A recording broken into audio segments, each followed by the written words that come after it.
नमस्कार, आप देख रहे हैं दैनिक साथी हरियाणा। साथियों, बॉलीवुड रैपर सिंगर बादशाह हरियाणवी फोक सॉन्ग टटीरी को लेकर विवाद में फंस गए हैं। हरियाणा राज्य महिला आयोग ने सिंगर को सम्मन जारी किया है। वहीं पंचकुला में इस गाने को लेकर अज्ञात के खिलाफ मुकदमा भी दर्ज किया गया है। बता दें कि कई संस्थाओं की ओर से महिला आयोग को शिकायत भेजी गई थी। वहीं आरोप है कि गाने में गंदी शब्दावली का इस्तेमाल किया गया है। वहीं स्कूल ड्रेस में बच्चियों को स्कूल बैग फेंकते हुए दिखाया गया है। यह सॉन्ग 1 मार्च को रिलीज हुआ था। देखिए, मुझे बहुत जगहों से कॉल आए, फिर मुझे लिंक भेजे गए और मुझसे कहा गया, पूछा गया कि ये इतने गलत शब्दों का इस्तेमाल किया गया हरियाणा की बेटियों के लिए और हरियाणवी गाने में, ये क्या इस तरह की भाषा का प्रयोग कर सकता है। जब मैंने वो सुना, मुझे खुद महसूस हुआ कि ये बहुत अपशब्द हैं, हल्की भाषा का प्रयोग है, गलत डायरेक्शन में जा रहे हैं वो शब्द, और ऐसे नहीं होने चाहिए। खास तौर से आपने उन बच्चियों को यूनिफॉर्म में दिखाया है, यानी आप इंडिकेट कर रहे हो कि स्कूल यूनिफॉर्म की बच्चियां हैं, फिर आप ये इंडिकेट कर रहे हो हरियाणा रोडवेज की बस है, तो सारा आप हरियाणा के ऊपर लिंक कर रहे हो और साथ में आप इस तरह के शब्दों का इस्तेमाल कर रहे हो कि मैं तो लड़कियों के साथ इस तरह से कर लूँगा। क्यों भाई? हरियाणा की बेटियां बेटियां नहीं है या देश की बेटियां बेटियां नहीं है?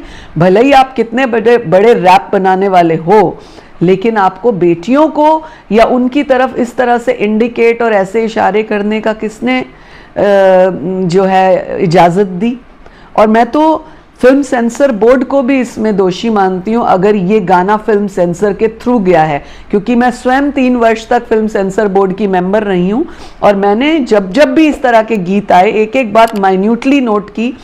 कई बार ऐसा हुआ कि कई शब्द बहुत आपत्तिजनक थे, वो बेटियों के ऊपर गलत दिशा में जाते थे, हमने उनको रोका, उनके ऊपर ऑब्जेक्शन लगाया, उनको दोबारा से वो कटिंग एडिट करके लाने को कहा। परंतु ये कौन ऐसे लोग थे जिन्होंने इसको नोटिस नहीं किया? वो भी उतने ही दोषी माने जाते हैं। ये इनको स्पष्टीकरण देना होगा कि ये क्या है। देखिए, आप किसी की शादी में घोड़े पे आते हैं, घोड़ी पे आते हैं, उसका मायने अलग होता है, और आप किसी को इस तरह से बनाते हैं, उसका मायने अलग होता है। तो दोनों शब्दों में डिफरेंस है। आप क्या कहना चाह रहे हैं, क्या बताना चाह रहे हैं कि आप लड़कियों के साथ क्या करना चाहते हैं? ये अपमानजनक है। हमें महिला आयोग इसके लिए बहुत आघात है, सख्त कार्रवाई करेगा। हमने सुमोटो ले लिया, अब हम सम्मन करेंगे। बादशाह को स्पष्टीकरण देना होगा, उससे बेटियों से माफ़ी मांगनी होगी कि ये क्या शब्दों का इस्तेमाल और क्यों किया। क्या अगर स्पष्टीकरण सेटिस्फाइड तरीके से नहीं मिला तो क्या इसके ऊपर महिला आयोग? देखिए, ये गाना तो रुकना चाहिए कम से कम तब तक जब तक ये शब्द नहीं हटे। महिला आयोग शब्द तो हटाएगा, बिल्कुल। बहुत से लोग ऐसे शब्दों का इस्तेमाल करते हैं जो आपत्तिजनक होता है, पर जहाँ तक हमारी बात है, महिला आयोग इसको बर्दाश्त नहीं करेगा। जब जहाँ जहाँ हमें इस तरह के शब्द दिखेंगे, एक बीच में पहले भी आया था, जज नू गोली मारा, ये करा बंदूक नाल।